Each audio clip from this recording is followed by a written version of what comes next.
인사하겠습니다. 사랑하고 축복합니다. 큰 은혜 받으세요.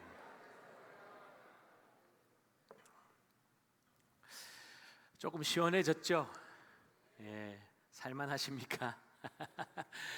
더워도 주님 때문에 살고, 조금 시원해져도 주님 때문에 살고, 추워져도 주님 때문에 살고, 어떠한 상황과 환경과 상관없이 우리는 주님 때문에 사는 삶인 줄 믿습니다. 주님으로 말미암아 기뻐하고 즐거워하고 감사하고 감격하는 우리 모든 지체들의 삶이 될 수 있기를 예수님의 이름으로 축복합니다. 우리 인생 가운데 불청객처럼 찾아오는 고난들이 있습니다.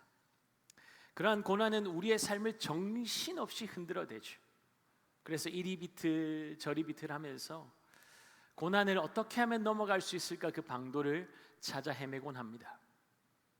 고난 당한 것이 내게 유익이라 이로 말미암아 내가 주의 율례를 배웠나이다. 그렇게 시편 기자가 고백하는데 그 은혜 충만한 고백도 고난 당하는 그때에는 전혀 가슴에 와닿지 않습니다.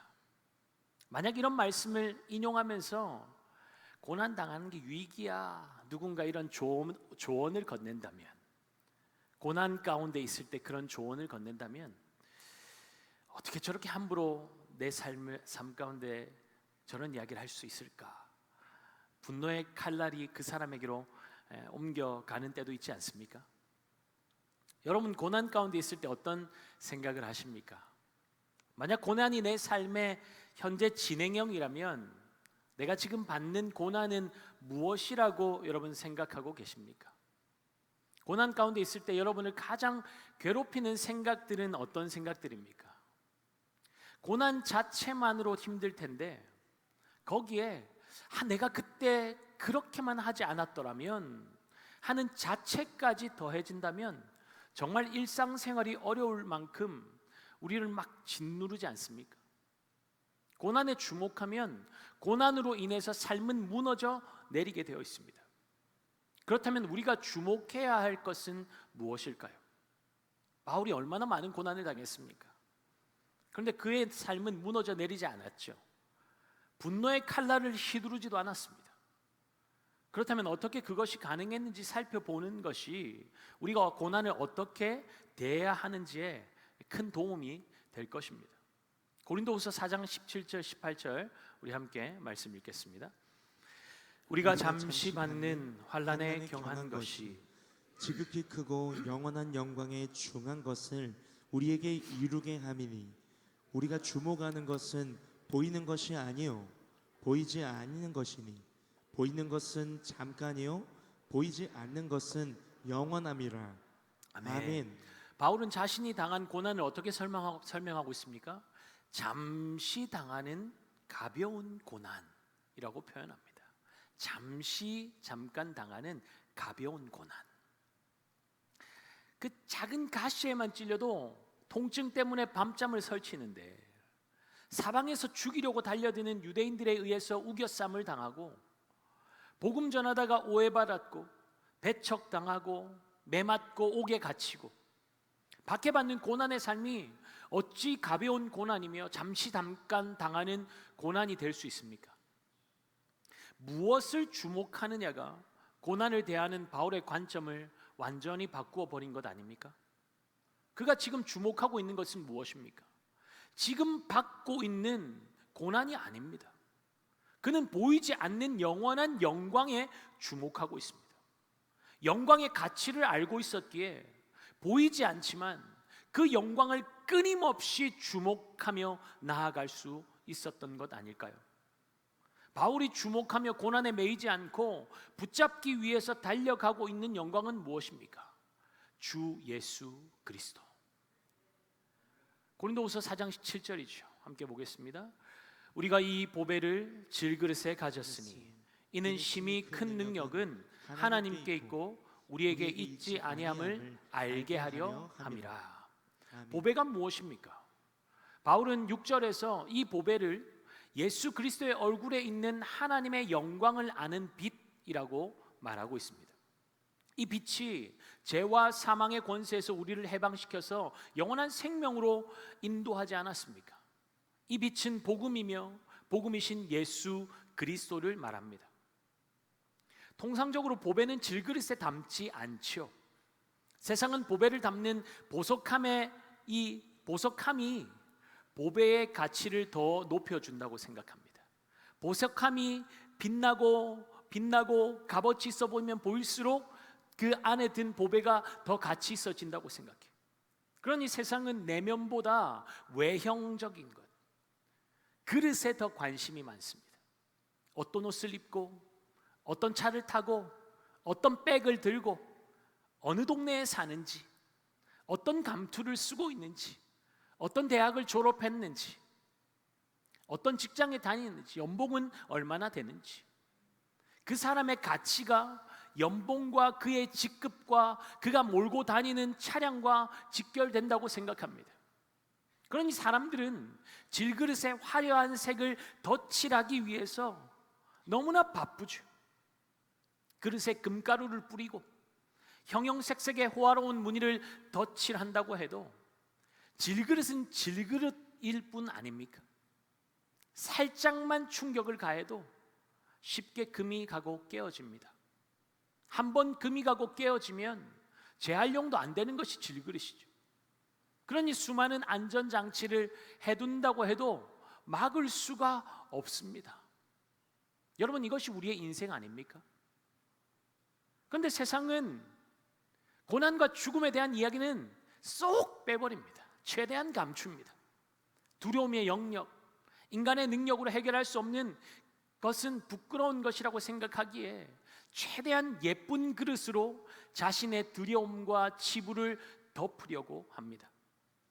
그러나 바울은 자신의 연약함, 부끄러움을 그 어떤 것으로도 감추지 않고 오히려 담대하게 드러내어서 자신의 고난과 약함을 자랑하고 있죠.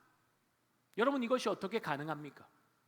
자신이 담고 있는 보배의 가치를 분명히 알고 있기 때문 아닙니까? 그러니 부끄러워서 감추는 것이 아니라 오히려 자랑스럽게 드러내는 것이죠. 그는 그릇 꾸미는 일에 전혀 관심이 없습니다. 이미 보배를 가지고 있기 때문입니다. 질그릇이면 어떻습니까? 보배를 담고 있으니 질그릇에 금칠하지 않아도, 화려한 보석 더덕더덕 붙이지 않아도 그릇 안에 담고 있는 보배의 가치만으로도 질그릇의 가치는 급상승하는 것 아닙니까? 당시 고린도 교회 안에 들어와서 본질이 아닌 것으로 성도들을 혼란스럽게 만들고 교회를 흔들었던 자들의 가르침은 전부 외형적인 것, 능력에 대한 것이었습니다.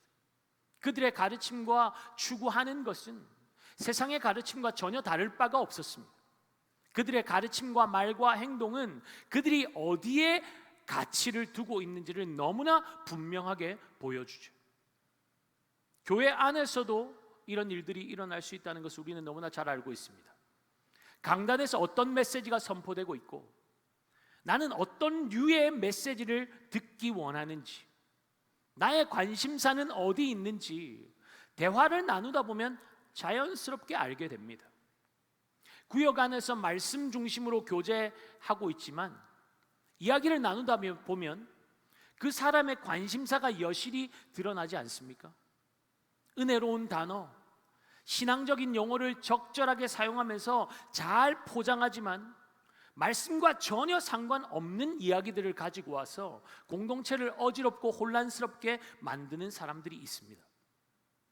그릇에만 관심을 두고 있는 사람은 그의 말과 행동에 그의 가치관이 고스란히 배어 있기에 그가 어떤 사람인지가 그대로 드러나게 됩니다. 그러나 그릇 안에 감히 담을 수 없는 그 영광스러운 보배가 담겨 있다는 사실을 아는 사람은 자신의 그릇이 어떠한지를 집중하지 않습니다. 썩을 수밖에 없고 질병과 부상에 취약한, 전적으로 무력한 가치 없는 그릇에 치장하는데 뭐하러 에너지를 낭비하겠습니까? 그렇다고 거지몰골하고 다녀야 된다는 것이 아니죠. 무엇에 가치를 두고 무엇에 마음을 두고 살 것인가를 말씀드리는 것입니다. 그렇다면 하나님은 천하에 어떤 보석과도 비교할 수 없는 귀중한 보배를 질그릇과 같은 하찮은 용기에 담아두신 이유가 무엇일까요? 7절 말씀 우리 한번 다시 볼까요? 우리가 이 보배를 질그릇에 가졌으니 이는 심히 큰 능력은 하나님께 있고 우리에게 있지 아니함을 알게 하려 함이라. 아멘. 하나님께서 구원의 복음을 가장 깨지기 쉬운 질그릇에 담으신 뜻은 구원의 능력이 인간에게서 비롯된 것이 아니라 오직 하나님에게서 비롯된다는 진리를 확실하게 알려주기 위해서라고 바울은 말하고 있습니다. 죄와 죽음에서 구원할 심히 큰 능력이 사람에게는 없지요. 아무리 높은 지위와 권세에 있어도, 부와 권세를 가졌어도 어떤 인생이 자신을 구원할 수 있습니까? 부와 권세를 가졌다 한들 주님께서 부르시면 가야 하는 것이 인생인 것을 아는데 그릇에 금가루 한번 칠해보려고 주님 주신 귀한 시간과 생명을 낭비하며 살겠습니까? 세상 사람들이 생명을 허비하면서까지 잡은 이미테이션 보석그릇 못 가졌다고 가슴 치며 인생을 한탄하겠습니까? 진짜 보석을 가진 사람이 이미테이션 보석 목에 걸고 있는 사람을 부러워하겠습니까? 그럴 수 없는 것이죠. 내가 가진 보배의 가치가 어떠한지를 모르니까 일평생 세상 부러워하면서 세상 흉내내는 삶 살다가 부끄러운 구원을 맞이하는 것 아닙니까? 진짜 보배가 내 안에 있는데 그 보배를 담고 있는 것이 질그릇이면 어떻습니까? 사람들이 뭐라 하든 그것이 무슨 상관이 있습니까? 바울을 볼까요? 그가 무엇에 집중하고 있습니까? 그는 사방으로 우겨쌈을 당했습니다. 우겨쌈을 당한다는 말은 포도즙을 짜기 위해서 짓누르다라는 뜻을 가지고 있습니다. 바울을 음해하고 공격하는 사람들이 얼마나 많았습니까? 심지어 자신이 복음을 전하고 사랑으로 양육했던 이 고린도 교회 성도들에게까지 오해받고 공격받고 있었으니 그야말로 전후 좌우에서 밀어붙이고 짓눌러서 옴짝달싹도 할 수 없는 상태에 몰려 있었죠. 그런데 그는 자신이 우겨쌈을 당한 것에 집중하고 있지 않습니다. 그의 삶에는 전혀 예상하지 못했던 사태가 발생하여서 어찌할 바를 알지 못하는 답답한 일이 많았습니다. 그런데 그는 답답한 상황에 집중하지 않습니다. 자신의 삶에 찾아오는 이해되지 않는 고난에 집중했다면 분명 낙심이 그의 삶을 삼키고도 남았을 것입니다. 근데 그가 뭐라고 고백합니까?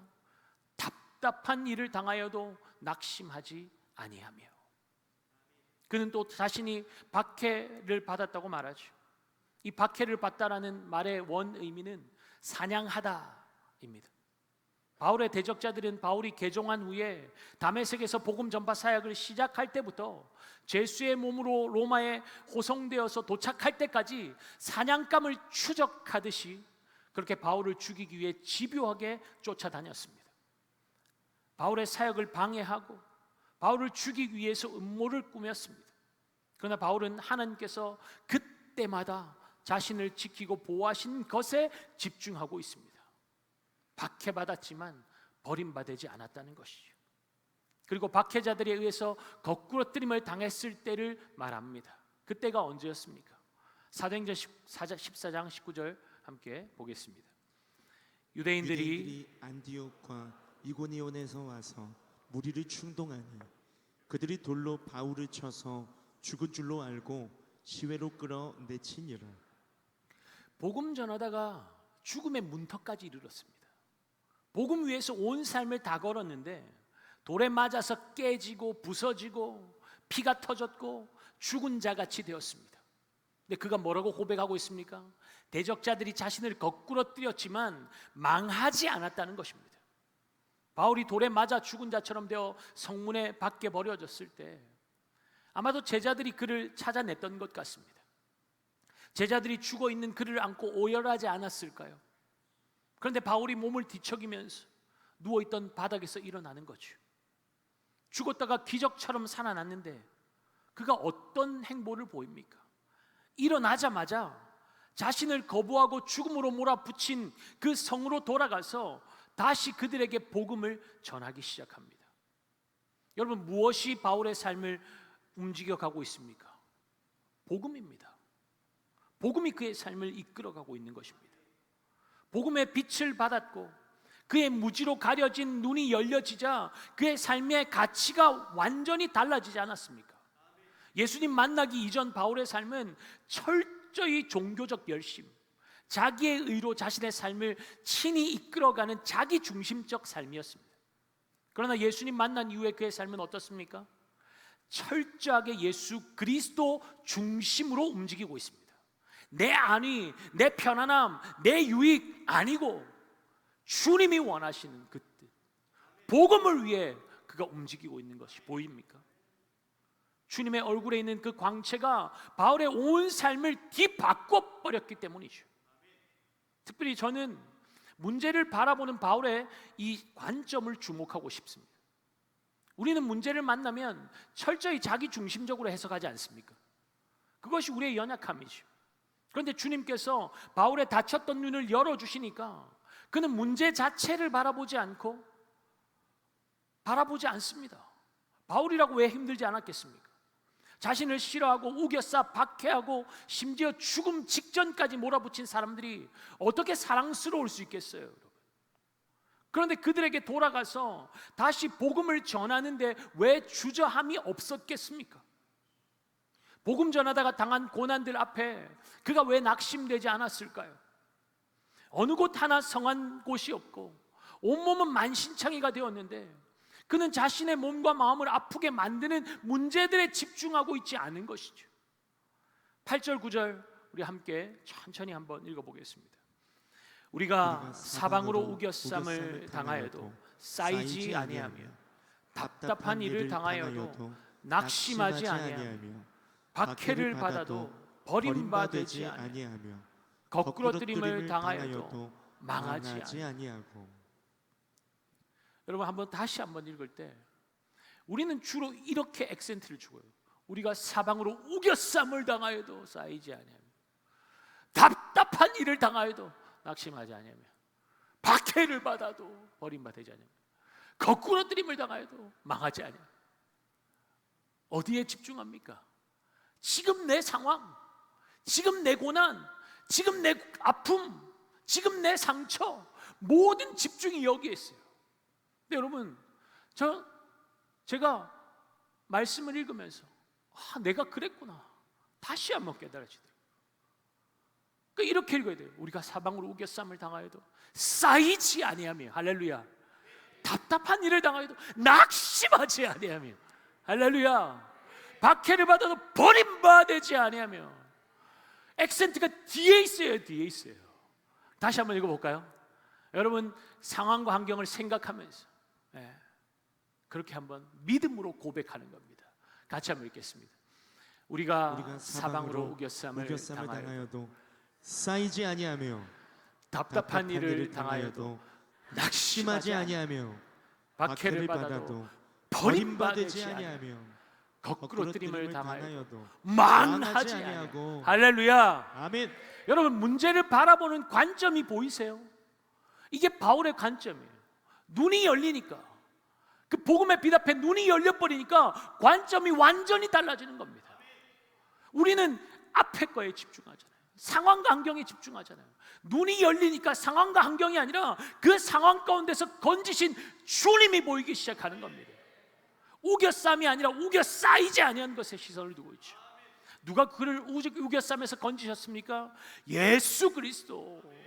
우리 같으면 예수님 때문에 내가 이 고생을 하는데, 당장 유익도 없는데 내가 왜 이런 고생을 해야 하나 답답해하며 원망하면서 주님께 울분을 토할 것 같은데, 바울은 답답한 일을 당하여도 낙심하지 아니한답니다. 이것이 바울이 주님의 능력을 경험하면서 나온 체험적 고백이겠지만, 어쩌면 이것은 모든 문제를 대하는 바울의 삶의 자세, 믿음의 선포라고 보아도 무방할 것입니다. 내 안에 보배되시는 예수 그리스도로 인해서 답답한 일 앞에서도 나는 낙심하지 않겠습니다. 이런 삶의 자세가 질그릇과 같은 인생 안에 계신 예수 그리스도를 더욱더 분명하게 증거하는 통로가 되지 않았을까요? 저는 답답한 일을 어떻게 견디며 살지? 싶은 성도님들이 있습니다.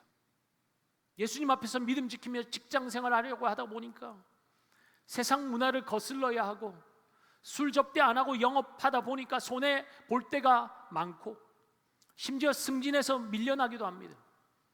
몰라서 안 하는 것이 아니라 주님 때문에 미련한 자의 자리에 서기로 결정한 것입니다. 그래서 사람들에게 우겨쌈을 당하기도 하고 온갖 손가락질과 비아냥거림을 당하기도 합니다. 그런데 낙심하지 않겠습니다. 뒤돌아서지 않겠습니다. 믿음으로 선포하고 주님이 원하시는 그 십자가의 길을 따라가는 것이죠. 세상 사람들은 욕하고 비웃고 무시하겠지만 동시에 생각하게 될 거예요. 왜? 뭐 때문에 저 고생을 사서 하지?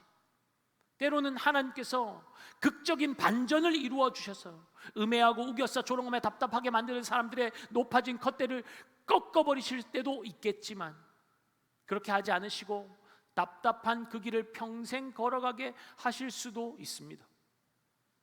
그들은 어쩌면 자신들의 승리라고 축포를 터뜨리겠죠. 여러분, 그런 상황 속에서도 나는 낙심하지 않겠습니다, 그렇게 선포할 수 있습니까? 이것은 나는 죽어도 낙심하지 않을 자신이 있다는 표현이 아닙니다. 그건 지극히 자신을 신뢰하는 자기 중심적인 고백 아닙니까? 난 할 수 있어, 그럼에도 난 감사할 수 있어, 끝까지 타협하지 않을 자신이 있어. 무한 자기 신뢰죠. 그건 교만입니다. 문제를 만나고 우겨쌈을 당하고 조롱과 조소와 비방 앞에서 나는 아무렇지도 않습니다 할 인생이 어디 있습니까? 무시당했다는 느낌만 받아도 분해서 밤잠을 설치는데 둘러싸인 환경이 그러하다면 맨정신으로 어떻게 견뎌냅니까? 마음이 흔들리죠. 감정이 오르락 내리락 합니다. 미워하는 감정이 들기도 하고 분노가 생기기도 하고 다 때려치고 편안한 길 가고 싶은 마음이 왜 없겠습니까? 그럼에도 낙심하지 않겠습니다, 뒤돌아서지 않겠습니다, 타협하지 않겠습니다 고백할 수 있는 이유가 무엇이냐는 것입니다. 그 이유가 내 안에 보배 되시는 예수 그리스도 맞습니까? 그분이 나를 거꾸로 뜨리려고 집요하게 박해하는 사람들 가운데서도 버리지 않으시고 나를 붙잡으시고 나를 보호하시고 나의 상한 마음을 위로하시고 나의 눈물을 닦으시고 원수들의 목전에서 내게 상을 베풀어 주시고 기름으로 내 머리에 부으시고 내 머리를 들게 하실 것이라는 믿음이 있습니까? 예수 믿는 믿음 때문에 살 소망이 끊어지고 망하는 것이 아니라 내 안에 계신 예수 그리스도께서 나를 살게 하시고 나를 능히 일으킬 것이라는 소망과 확신이 우리에게 있습니까? 그렇다면 우리도 바울처럼 믿음으로 선포할 수 있는 것이죠. 내가 낙심하지 아니하며. 할렐루야. 이건 주님 앞에서 드리는 믿음의 고백입니다. 믿음의 선포예요. 내가 낙심하지 않겠습니다. 뭐 때문에? 예수 그리스도로 말미암아. 주님의 얼굴에 있는 그 영광의 빛 앞에 우리의 눈이 열려지면 우리의 시선은 외적인 환경이 아니라 그 담고 있는 그릇, 그 나부랭이가 아니라 우리 삶을 이끄시는 내 안에 계신 보배 되시는 예수 그리스도께로 집중하게 되어 있는 것이죠.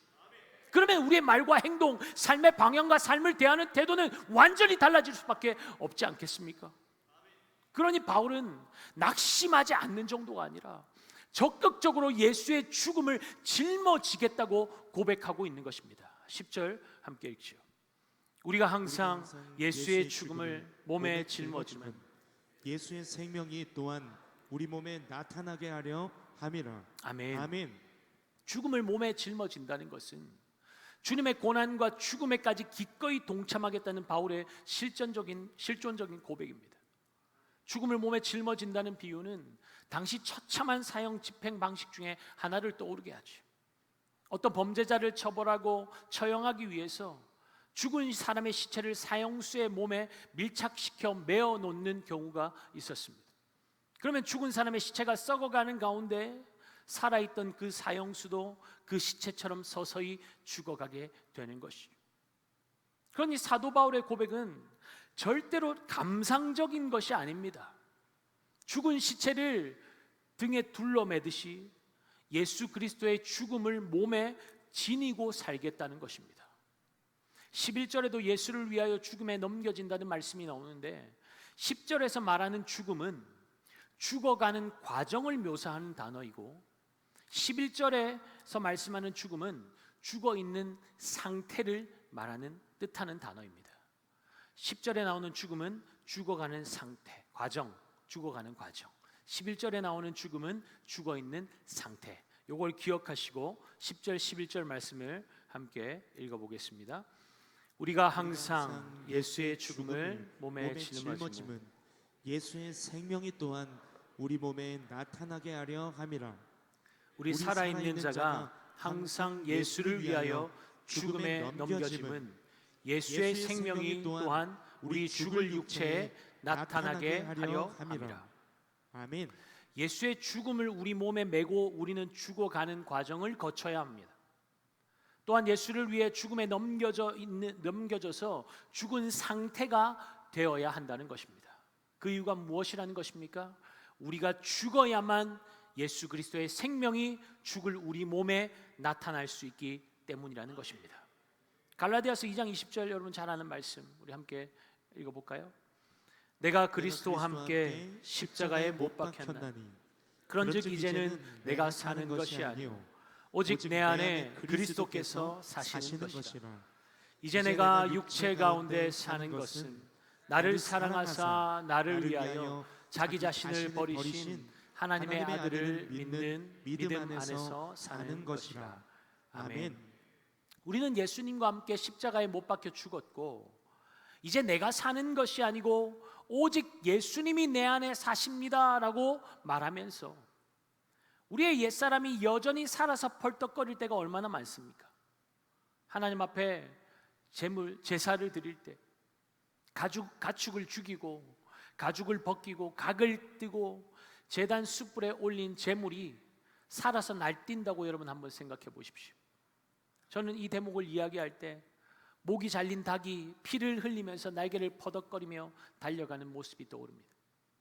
무섭고 괴기스럽죠. 그런데 우리 안에서는 이보다 더 괴기스럽고 우스꽝스러운 일들이 날마다 순간마다 벌어지고 있지 않습니까?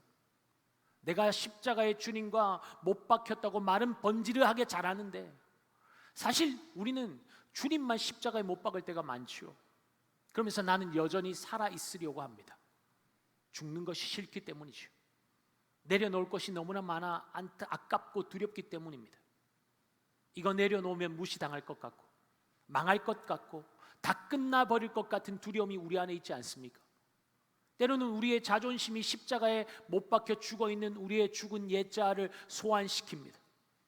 예수님의 죽음을 짊어지고 살다가도 열받으면 잠시 내려놓는 거죠.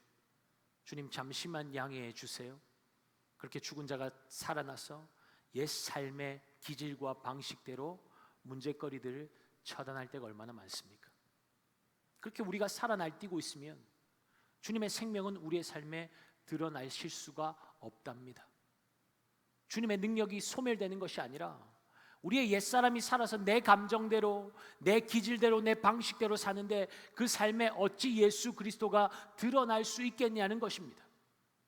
세상에서 성공하려면 어떻게 살아야 하는지 몰라서 손해보고 억울한 일 당하고 박해당하는 것이 아니죠. 내가 살면 그리스도께서 사실 수 없고 그리스도가 드러나실 수 없기에 내 인생의 보배 되신 그분 때문에 기꺼이 주님이 명하신 자리에서 주님의 방식을 쫓아 사는 것 아닙니까? 그러할 때 주님이 그 인생을 어떻게 우겨싸면서 건져내시는지, 온갖 박해와 거꾸러뜨리면서 어떻게 망하지 않게 하시고 어떻게 기가 막힌 방법으로 다시 일으키시는지를 경험하는 기적 같은 삶을 사는 것 아니겠습니까? 주님 밀어내고 내 원함대로 내 방식대로 살면 고난과 박해는 피할 수 있을지도 모르죠. 손해보지 않고 살 수 있을지 모릅니다. 그래서 초대교회가 엄청난 박해 가운데 있을 때 수많은 배교자들은 잠깐의 고난을 피하기 위해서 주님을 떠났습니다. 그러니 환난 가운데 있던 서머나 교회 성도들에게 주님께서 뭐라고 말씀하십니까? 요한계시록 2장 10절이죠. 너는 장차 받을 고난을 두려워하지 말라. 볼지어다 마귀가 장차 너희 가운데에서 몇 사람을 옥에 던져 시험을 받게 하리니 너희가 10일 동안 환난을 받으리라. 네가 죽도록 충성하라. 그리하면 내가 생명의 관을 내게 주리라. 죽도록 충성하라. 그리하면 내가 생명의 관을 내게 주리라. 환난 받고 있는 성도들에게 죽도록 충성하라. 무슨 말이겠습니까? 죽도록 믿음 지키라는 것 아닙니까? 환난과 죽음을 피하려고, 잠깐의 고난을 피하려고 생명이신 예수 그리스도를 놓아버리면 정말 다 잃어버리는 것이기에 죽을 힘을 다해서 생명의 주님을 붙잡으라는 것입니다. 죽은 시체를 몸에 짊어지면 산 사람도 죽음으로 끌려가게 되는데, 그래서 모두가 그 죽음을 벗어 던져버리고 싶어 하는데, 바울은 그 죽음을 자기의 몸에 짊어지겠답니다. 그런데 놀라운 일이 일어나죠. 예수의 죽음을 짊어졌는데 죽고 망하는 것이 아니라 오히려 그의 삶 가운데 생명이 나타난다는 것입니다. 여러분, 이것이 복음의 역설 아닙니까? 네, 물론 초대교회 성도들은 예수와 복음을 위해 그 예수의 죽음을 기꺼이 몸에 짊어졌고 기적적으로 살아난 것이 아니라 참혹하게 죽임당했습니다. 그렇다면 그들은 망한 삶입니까? 성도의 삶이 과연 이 땅에서의 삶만으로 평가될 수 있습니까? 그건 세상의 셈법이죠. 하나님의 셈법은 완전히 다르지 않습니까? 어떤 그릇을 가졌느냐, 얼마나 이루었느냐가 아닙니다. 하나님은 우리의 인생의 그릇 안에 무엇을 담고 있느냐로 셈하시는 분이십니다. 그것이 이 땅에서의 삶뿐만 아니라 죽음 이후의 삶도 완전히 다르게 만드는 절대적인 가치 아닙니까? 이 땅에서 그 가치가 우리의 삶을 이끌어가고 있습니까? 그 영원하고 절대적인 가치가 우리의 삶을, 이 땅에서의 삶을 이끌어가고 있습니까? 우리는 우겨쌈에 집중하고 있습니까? 우겨쌈에서 벗어나게 하신 분에게 집중하고 있습니까? 박해받고 거꾸로 뜨림을 당하고 손해보고 억울함 가득한 우리의 심정에 주목하고 있습니까? 잠깐이면 끝날 고난 너머의 영원한 영광에 우리의 시선을 고정하고 있습니까? 사실 우리가 죽을 힘을 다해서 우리 육체의 예수의 죽음을 짊어진다고 무슨 대단한 일이 일어날 수 있을까요? 내가 죽으면 예수님께서 사신다고 말씀하시는데 그것이 도대체 어떤 놀라운 일을 일으킬 수 있다는 말입니까? 의구심이 들 수도 있습니다. 내가 죽는다고 주님처럼 죄와 사망의 권세에 묶인 영혼들을 다 구원할 수 있는 것도 아니고 대단히 놀라운 일을 할 수 있는 것도 아닐 텐데 굳이 예수의 죽음을 짊어지는 그런 비범한 삶을 살아야 하는가 하는 생각이 들 수도 있지요. 당연히 우리로는 안 됩니다. 인류 구원 사역에 내가 일조하겠다는 대단한 목표를 가지고 달려들면 당연히 실패할 것입니다. 7절에서 하나님께서 질그릇과 같이 깨어지기가 쉽고 약하고 보잘것없는 질그릇과 같은 우리 안에 보배를 담아두신 이유가 무엇이라고 말씀하십니까? 심히 큰 능력은 하나님께 있고 우리에게 있지 아니함을 알게 하려 함이라. 우리는 안 되는 거예요. 우리는 안 되지만 우리 안에 계신 보배 되시는 예수 그리스도께서 하시면 된다는 것입니다. 그러니 그 주님께서 우리의 삶에 역사하시기 위해 필요한 것은 무엇이라는 거예요? 나는 죽고 예수가 살아야 한다는 것입니다. 삶의 주인의 자리에서 내려와 주님이 내 삶을 다스리시도록 나의 삶을 철저하게 그분께 내어드릴 때 그리스도의 생명이 우리의 삶을 통해 드러나게 되는 것입니다.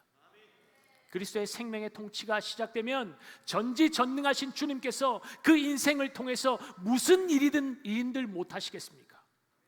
요한복음 14장 12절에 주님께서 제자들에게 무슨 약속을 주시죠? 함께 해볼까요? 내가 진실로 너에게 이르노니 나를 믿는 자는 내가 하는 일을 그도 할 것이요 또한 그보다 큰 일도 하리니 이는 내가 아버지께로 감이라. 아멘. 주님의 말씀입니다.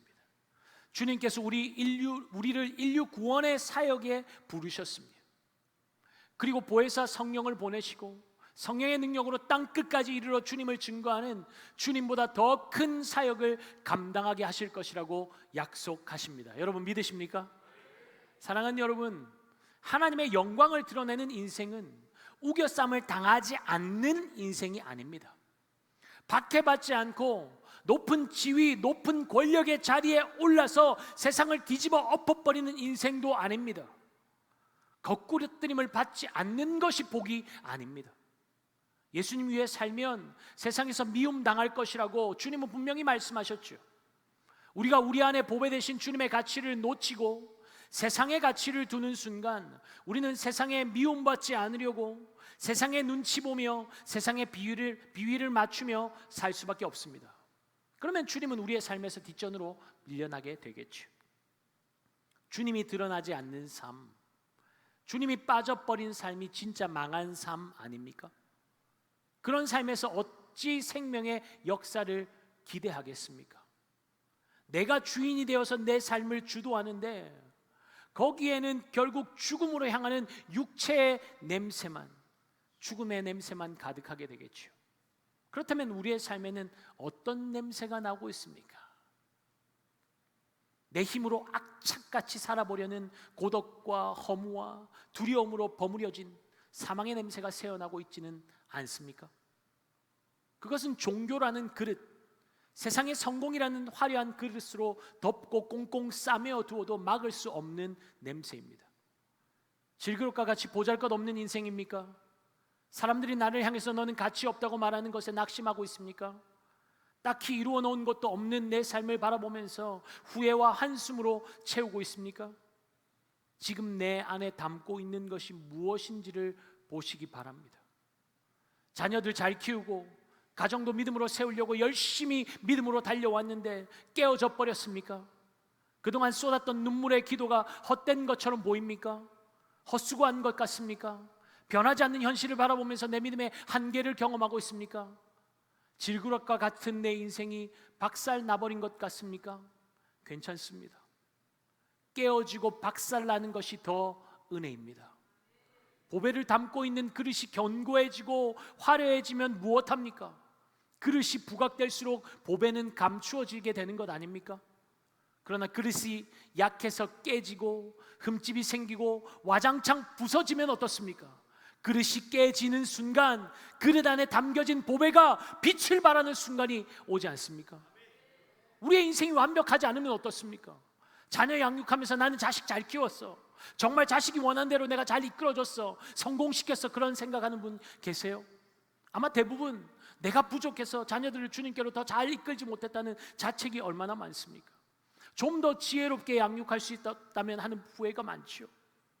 만약 우리의 열심과 노력으로 자녀들을 잘 키웠다고 자부한다면 거기에는 주님이 서실 자리가 없을 것입니다. 내 힘으로 다 되는데 주님 왜 필요하겠어요? 더 참아주지 못하고 감정 절제하지 못하고 자녀에게 감정을 폭발시키는 나의 연약함을 바라볼 때마다 우리가 할 수 있는 일이라고는 주님 앞에 은혜 구하는 것밖에 없지 않습니까? 예전에는 주님을 잘 몰랐기에 자녀들을 주님께로 인도하는 것보다 세상적인 성공을 향해서 온 마음을 다 쏟아부으면서 자녀들을 키웠는데 주님 만난 지금에 왔어요. 장성한 자녀들이 주님 떠나 있는 모습을 보면서 얼마나 가슴 치는 후회를 합니까? 지금이라도 자녀들이 주님께로 돌아오도록 갖은 애를 써보지만 마음처럼 되지 않을 때 결국 우리가 울며 주저앉을 곳은 주님 앞 아닙니까? 내 자아가 산산이 깨지고 나의 한계를 직면하면 더 이상 내가 살아서 날뛸 수 없습니다. 내 노력과 열심이 꺾여지고 또 꺾이면서 우리의 옛 자아는 주님 안에서 죽는 경험을 하는 것입니다. 회사에서 누구보다 열심히 일했고 인정도 받았는데 이유 없이 승진해서 계속 미끄러지고 동기들보다 후배들보다 뒤처지는 것 같을 때, 한 번도 남에게 뒤처진다고 생각한 적이 없는데 그런 수모를 당할 때 우리의 자존심이 꺾이고 부서지고 깨지는 경험을 합니다. 근데 여러분, 이 시간이 정말 우리를 죽이고 망하게 하는 시간입니까? 사실 더 살리는 시간 아닙니까? 주님 없이 달려가면 멸망뿐일 텐데 나는 주님 없으면 아무것도 아닌 존재입니다. 그것이 깨달아지게 되고 내 존재 가치는 주님밖에 없다고 주님께 매달리게 된다면 그것이 진짜 사는 길 아니고 무엇이겠습니까? 사랑하는 여러분, 우리가 당했던 고난의 시간을 한번 돌아볼까요? 과연 그 시간이 여러분의 영을 죽이고 망하게 하는 시간이었습니까? 살리는 시간 아니었습니까? 왜 우리의 인생에 나를 삼키고 죽이려는 고난의 파도가 끊임없이 밀려올까요? 주님이 나를 사랑하시지 않기 때문입니까?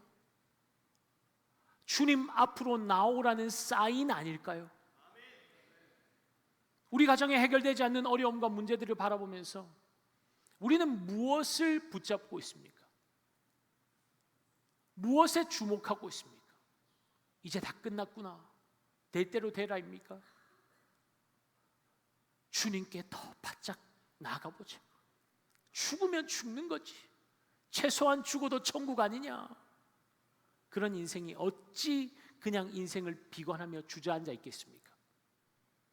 고린도 후서 말씀을 묵상하면서 바울의 삶을 빚어가시는 주님의 손길이 좀 더 분명하게 보여지는 것 같습니다.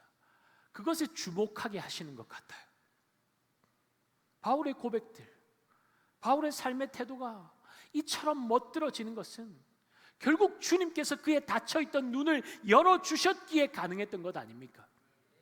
그의 눈이 열리니까 복음의 역설이 보이기 시작하는 거죠. 그러니 바울은 예수 그리스도의 죽음을 짊어지고 살겠다고 고백하고 있는 것 아닙니까? 고난의 시간은 우리의 믿음이 빚어지는 시간입니다. 옛사람이 죽는 시간이기도 합니다. 죽어야 삽니다. 내가 죽어야 그리스도께서 사실 수 있습니다. 변하지 않는 상황과 환경을 바라볼 때 우리가 견지해야 할 태도는 무엇입니까?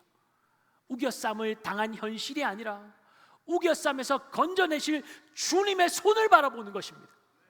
버림받아 박해 가운데 던져진 것을 슬퍼하며 원망할 것이 아니라 내가 주님 지금 원하는 길로, 주님이 원하시는 길로 잘 가고 있구나, 주님이 능히 이 고난과 환난에서 건져주실 것을 믿기에 낙심하지 않으리, 할렐루야, 이 고백이 있어야 하지 않을까요? 죽은 것처럼 거꾸로 뜨림을 당해도 내 인생 망한 것이 아니라 역전의 주님께서 더 놀라운 일을 내 죽을 육체 가운데 행하실 것을 기대하며 바라보는 것, 그리고 더 나아가 주님의 생명이 내 삶 가운데 더욱더 충만하게 드러날 수 있도록 예수의 죽음을 몸에 짊어지며 십자가 지는 삶으로 나아가는 것, 그것이 주님이 우리에게 원하시는 삶 아닐까요? 주님은 철저하게 죽어있는 인생 가운데 강력하게 역사하십니다. 내 성질, 내 계획, 내 열심, 내 주장, 내 의가 살아있으면 주님은 역사하실 수 없습니다. 거기에서 나타날 것은 결국 죽어서 썩은 악취만 진동할 뿐인 것이죠. 그것으로는 그 누구도 살릴 수 없습니다. 자신도 죽고 다른 이도 죽이는 사망의 통로가 될 뿐입니다. 그러나 나 자신을 주님께 쳐서 복종하며 죽은 자로, 연약하고 깨어진 자로 주님의 은혜 앞에 서면 주님의 생명은 그런 인생 가운데 더욱더 찬란하게 빛을 발하게 될 것입니다. 자녀들이 예수 그리스도의 빛 앞에 서 있으면 그 자녀를 통해서 부모들이 주님의 영광의 빛을 보게 될 줄 믿습니다. 주님의 사람들이 직장 안에서 예수 그리스도의 삶 빛을 드러내는 통로가 되면 그곳에는 하나님의 나라가 임하게 될 것입니다. 그러면 얼마나 많은 생명을 살리는 통로가 될 수 있을까요? 기대되지 않습니까? 우리 다음 세대 청소년들이 금요 성령 집회에 오는 것도 참 대견하지만 요즘에는 새벽 기도 때도 나와서 함께 모여서 기도하고 학교를 갑니다. 별로 안 놀라시네요. 기적 같은 일이에요. 어떤 학생은 믿지 않는 부모님 몰래 새벽에 나왔다가 들켜서 교회 못 나오는 친구도 있고, 어떤 아이들은 새벽에 밀려오는 잠을 쫓기 위해서 밤샘할 때 먹는 에너지 드링크 먹으면서 새벽을 깨우는 것을 봅니다. 어쩌면 이 아이들 때문에 부모들이 새벽 기도에 어쩔 수 없이 오게 된 부모도 있을 것입니다. 교회 학교 반 아이들이 나오고 새벽에 나오고 있는데 교사가 가만히 있을 수 있겠습니까? 앞으로 이 아이들의 성화 때문에 부모들이, 교사들이 새벽을 기도로 시작하는 일들이 늘어나게 될 줄 믿습니다. 친구들이 좋아서 잠깐 은혜 받아서 반짝 저렇게 하는 거겠지, 그렇게 가볍게 넘겨버리는 분도 있을 것입니다. 설령 그러하더라도 저는 이러한 시간들이 이 아이들에게 쌓이고 쌓이다 보면 도대체 어떤 놀라운 주님의 역사가 드러날지 너무나 기대가 됩니다. 청년 시절에 새벽 기도를 결단했습니다. 초중고 시절에 어머니 손에 끌려서 억지로 새벽 기도 나갈 때가 많았습니다. 어쩔 수 없이 끌려가서 있었으니 설교 들은 기억은 하나도 없고 장의자에서 누워서 잔 기억만 있습니다. 그런데 한 가지 생생한 장면이 제 머릿속에 남아있어요. 그것은 어머니가 앉으신 자리 앞에 눈물과 콧물로 범벅되어 수북히 쌓여있던 휴지입니다. 주님 앞에 뭐 그리 울 일이 많았을까요? 그런데 그 눈물 콧물로 범벅되었던 휴지 뭉치가 제 머릿속 한켠에 너무나 선명하게 자리를 잡고 있습니다. 어쩌면 그 휴지 뭉치 때문에 제가 새벽 기도를 결단하게 된지도 모릅니다. 유학하면서 하루 3시간 자면서 새벽 예배 나갔고 평생 새벽 기도 하겠습니다. 그렇게 하나님 앞에서 결단했습니다. 부족하고 연약한지라 그 결단 혹시나 못 지킬까 봐 대학부 후배들에게 함께 새벽 예배 드리면 밥 사주겠다고 그렇게 꼬드겼습니다. 새벽 시간에 불 꺼진 예배당 안은 쥐 죽은 듯이 조용했습니다. 담임 목사님이 소리내어서 기도하는 것을 싫어하셨고 소리내어 기도하는 성도들을 꾸짖기까지 하셨기 때문에 그 누구도 소리내어 기도할 수가 없었습니다. 목사님이 가시고 나서 소리내어 기도해도 될 텐데 젊은 혈기에 후배들을 앞에 모아서 담임 목사님 앞에서 조용하게 기도하고 계신데 욕 한번 먹자는 심정으로 통성 기도를 했습니다. 방언 기도까지 했어요. 근데 놀라운 것은 그 누구도 우리를 제재하거나 누가 와서 혼내지도 않았습니다. 오히려 집사님들이 찾아와서 너희가 그렇게 해주니 숨통이 트이는 것 같다. 너무 고맙다. 얼마나 인사를 하시는지. 담임 목사님도 청년들이라고 혼내지 않고 그냥 봐주셨던 것 같습니다. 그렇게 한동안 함께 새벽에 모여서 기도 모임을 하고 그 후에는 남자 후배들과 빵집에서 큐티 모임을 가졌습니다. 함께 격려하고 응원하는 믿음의 동력자들을 하나님이 붙여주셨기에 가능했던 일이었습니다. 그런 시간들이 쌓이면서 제가 여기에 있을 수 있다고 생각합니다. 주님께서 훈련시키며 준비시키신 모든 시간들 속에 부족했지만 순종의 반응들을 통해서 드렸을 때 그 시간들을 통해 주님께서 조금씩 자라게 하신 줄 믿습니다. 이 자리에도 직장 생활하면서 새벽을 깨우려고 발버둥 치는 분들이 계실 것입니다. 도전했다가 실패하기도 하고 또 마음에 찔림받아서 이번 주는 반드시 해보리라 결단했지만 번번이 실패하는 자신을 보면서 나는 안 되는구나 포기해버린 분도 있을 것입니다. 믿음의 근육은 즉시 만들어지지 않죠. 우리의 맹목적인 의지만으로 되지도 않습니다. 전적인 주님의 은혜가 필요합니다. 그러면 우리는 아무것도 안 해도 되는 것입니까? 주님은 우리의 의지와 결단을 사용하십니다. 설령 잠깐 반짝하고 끝난다고 할지라도 한 번 하고 또 실패하고 또 한 번 하고 또 실패한다고 할지라도 그 시간들을 통해서 주님은 우리를 빚어 가십니다. 그런 면에서 우리 다음 세대 아이들이 한순간 반짝하고 끝날지라도 그렇게 믿음의 도전을 이어가는 것이 얼마나 귀한지 모릅니다. 여러분 정말 칭찬해요. 교만하면 안 되고 내가 한 게 아니야. 하나님이 깨워주시는 거. 여러분 이 아이들 정말 축복하면서 기도해 주시고 새벽에 왜 그래 시끄럽게 기도해 하지 마시고 그러면 아이들이 그 마음의 불을 확 그냥 소방수가 되어서 불을 꺼버리는 거예요. 그러면 안 돼요. 불을 지필 수 있도록 도와줘야죠. 막 용돈도 주고 아침에 맥모닝도 사주고 맥모닝 들고 학교 가라고. 그러면 얘들이 힘이 날 거 아니에요. 이 아이들의 작은 믿음의 날개짓이 구미 강동교회를 깨우고 구미 땅을 깨우고 열방을 깨우는 역사로 확장되기를 소원합니다. 이번에 우리 청소년들이 안영태 목사님 심우하는 화정충현교회로 국내 선교를 다녀왔는데 이 아이들이 그 교회에 불을 던지고 왔어요.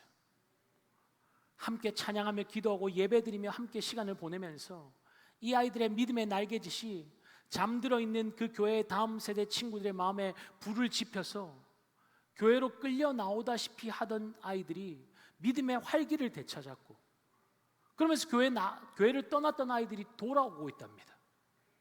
또한 함께 예배드렸던 장년 성도들이 도전받아서 뜨겁게 기도하기 시작했다고 우리 안 목사님과 사모님이 얼마나 감격해하며 감사해 하는지 모릅니다. 여러분, 아이들도 믿음으로 반응하여서 친구들을 깨우고 부모님을 깨우고 교회까지 깨우고 있는데 장년들은 왜 안 되겠습니까? 왜 부모는 자녀를 깨울 수 없습니까? 낭망한 믿음의 동력자들을 왜 깨워낼 수 없겠습니까? 옛날에는 가능했지만 지금은 안 돼요. 힘들어요. 나이가 너무 많아요. 이건 누구의 소리입니까?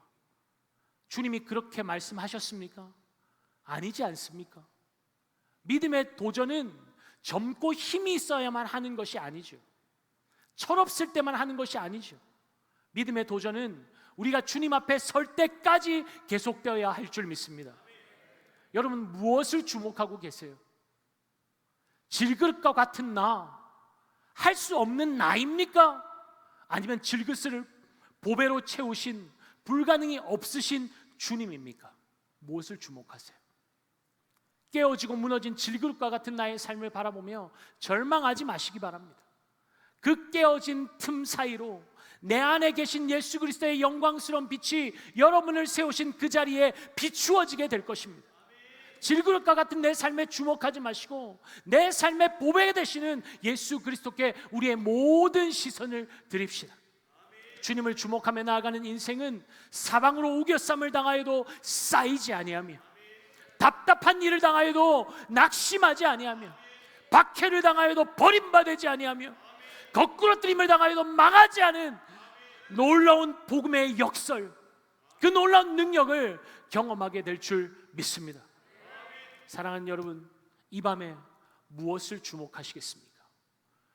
여러분이 주목하는 그것이 여러분들의 삶을, 여러분들의 가정을, 우리의 교회를, 이 나라의 민족을 이끌어가게 될 것입니다. 다 함께 자리에서 일어나서 찬양합시다.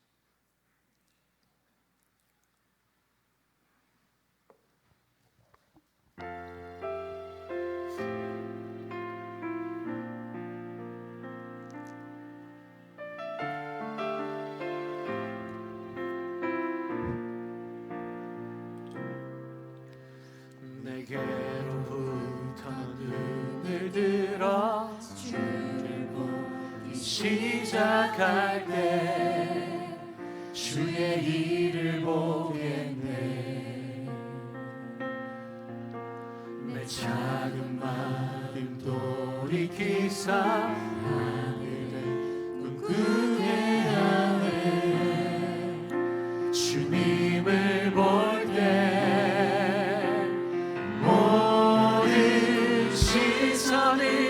주님께 드리고 살아계신 하나님을 느낄 때 내 삶은 주의 역사가 되고 하나님이 일하기 시작하네. 내게로부터